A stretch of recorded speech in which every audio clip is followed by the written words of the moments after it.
Boa tarde, gente. Na nossa aula de história de hoje, vamos falar um pouquinho sobre a noção de fonte, como o historiador produz história e como é importante nós entendermos o que seria fonte, quais os tipos de fonte e qual a função da fonte dentro do trabalho do historiador, que é basicamente quem produz o conteúdo que nós estudamos na disciplina História. Antes de qualquer coisa, minha gente, é o seguinte: eu gostaria de dizer o seguinte, que fonte nada mais é do que um traço que vem do passado, que nos ajuda, que nos dá indícios, que nos dá pistas sobre o que aconteceu nesse passado. Como assim, professor? Vocês poderiam me perguntar. Aí eu vou dizer para vocês o seguinte: quando a gente vai estudar, por exemplo, sobre a história de Campina Grande na década de 90, o que a gente vai buscar? Os jornais antigos, as fontes que estão no cartório, buscar ouvir as pessoas que moravam em Campina Grande na época, que essas pessoas terão muitas respostas, assim como esses documentos, terão muitas respostas a nos dar a partir das perguntas que nós iremos fazer. Em que sentido perguntas? Eu quero saber como, qual era o preço, por exemplo, do queijo na feira de Campina Grande, lá no ano de 1995. A quem é que eu vou perguntar? A um feirante. A quem é que eu vou perguntar, por exemplo? As pessoas que vendiam queijo e que fabricavam queijo nessa época. Eu posso perguntar também às pessoas que compravam o queijo nessa época. Enfim, essas pessoas vão servir como fontes para eu construir minha visão sobre aquele passado. Isso tudo é para mostrar para vocês o seguinte, que quando a gente busca compreender o conhecimento histórico, a gente tem que entender e saber o que é fonte. Fonte é o que dá ao historiador a matéria para ele produzir seu texto. É como se fosse o seguinte: o biólogo, ele não estuda natureza. Aí vamos supor que o biólogo vai estudar, por exemplo, como uma determinada espécie, por exemplo, uma onça pintada, ela se comporta dentro do seu habitat natural. Ela vai ele, por exemplo, ir para o Pantanal, observar o comportamento diurno e noturno de uma onça pintada. A onça pintada, assim como o ambiente que ela vive, vai ser a fonte e a base de estudo daquele biólogo. E a fonte e a base de estudo para um historiador são as fontes históricas, que são de diversos tipos, minha gente. A gente vai desde fontes escritas, e aqui eu vou citar para vocês o exemplo dos livros antigos, receitas, documentos de cartório. Cada um tipo de fonte vai, digamos que, dar indício para fazer um determinado tipo de pesquisa. Exemplo que eu falei para vocês. Desculpe. O exemplo que eu falei para vocês é as receitas. Tem um historiador brasileiro, vulgo antropólogo, chamado Gilberto Freire.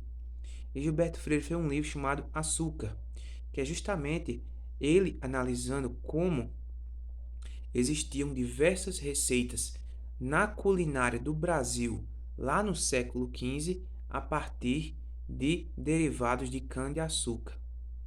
E como é que ele vai saber como era feita a comida no Brasil a partir das canas de a partir dos derivados da cana-de-açúcar? Mel, rapadura, essas coisas. Eu estou falando aqui mel, claro, aquele que é feito do melaço. Como é que ele vai saber isso? Ora, através das receitas.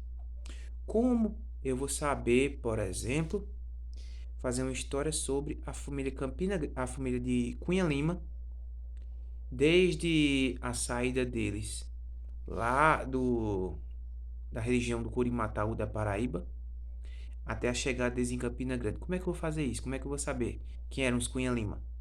Ora, indo para o cartório, pesquisando os nomes, pesquisando as filiações, pesquisando o dia que eles nasceram, quem eram os pais, quem eram as mães. Enfim, isso será um indício. Isso será a base para meu estudo. Agora, jornais. Eu vou fazer agora um estudo sobre uma crise sanitária em Campina Grande. Uma crise, por exemplo, uma epidemia local de dengue, um surto de dengue. Como é que eu vou analisar isso, por exemplo? Laudos ambientais ou laudos médicos e também as notícias que irão divulgar essa crise sanitária no espaço de Campina Grande. Bem, isso é um tipo de fonte que eu falei para vocês, tá certo? As fontes escritas. Mas também existem as fontes materiais. Fontes materiais, minha gente, que nada mais são do que, por exemplo, resquícios de um determinado passado que não, digamos que são registrados como escrita. Exemplo, você vai estudar pré-história e você vai estudar o material que aqueles homens pré-históricos deixaram.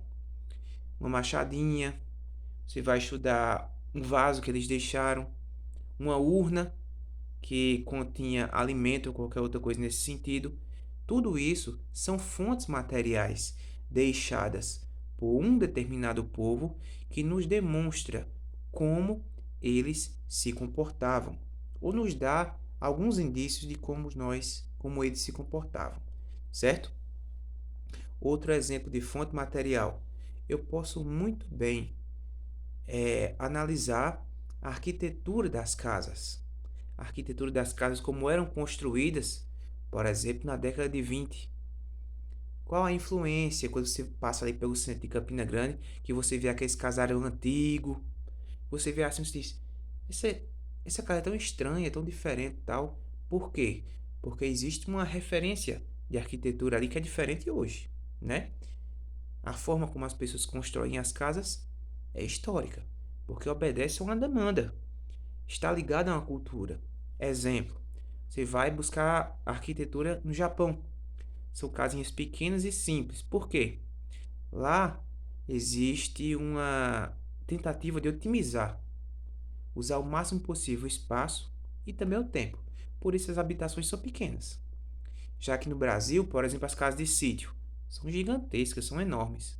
E as da cidade são menores. Por quê? Questão financeira. Geralmente o terreno no sítio é mais barato e na cidade é mais caro.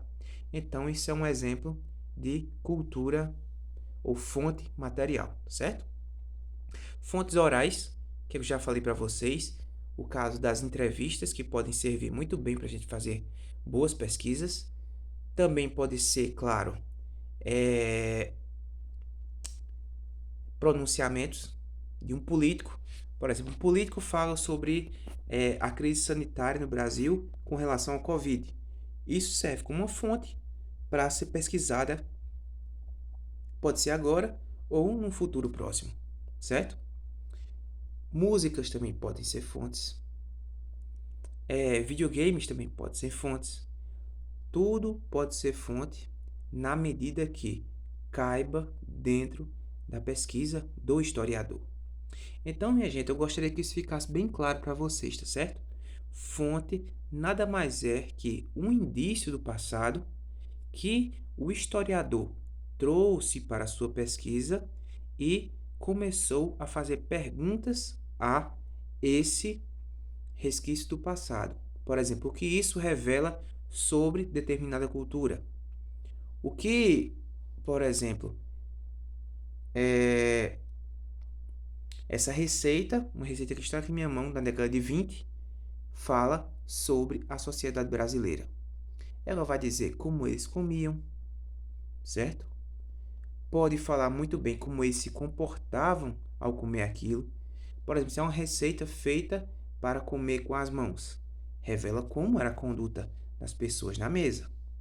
Se é uma receita feita, por exemplo, com sopa, geralmente vai ser eles utilizando talheres como garfo não, garfo para comer sopa, né, gente? Colher ou coisas do tipo.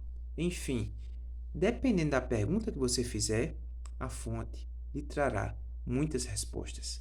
E essa foi a aula de hoje. Espero que vocês tenham entendido. Qualquer dúvida, entre em contato. Tchau e até a próxima.